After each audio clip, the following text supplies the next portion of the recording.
Well, thank you all for being here again.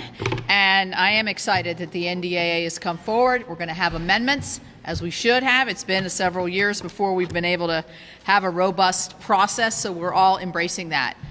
And there's going to be a lot of, I think, aggressive policy against China, North Korea, and others, Russia and Iran, held within the NDAA. And I think you'll find broad bipartisan support. As Joni said, it was in the committee, probably be on the floor as well. I did want to highlight one particular part of the NDAA, which is called the Advance Act. It came out of our EPW committee 16-3. It is my bill that is a nuclear energy bill. We have to have United States superiority in the area of global deployment of nuclear energy.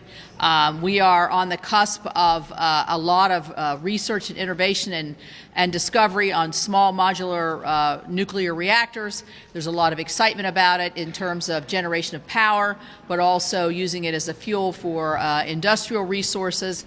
It's cleaner, it's greener.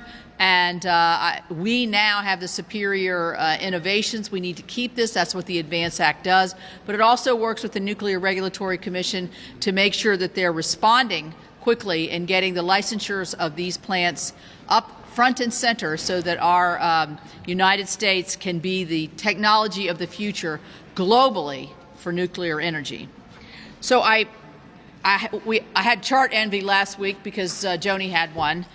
I think mine's a little smaller, though, but I wanted to point out, and you can't even hardly see it, but it's a chart that was generated by a report that was put out by the GAO last week, and it was about the usage of federal buildings in Washington, D.C. 24 agencies were polled to see in January, February, March how much usage they had of the federal government building. You want to talk about waste?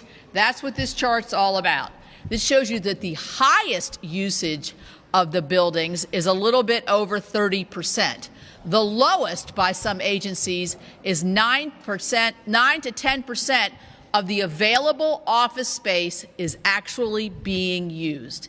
That's $2 billion a year to maintain these buildings, $5 billion a year to maintain the leases. We have got to sell off the federal government's property, or, better idea, get people into work and then sell off what's left.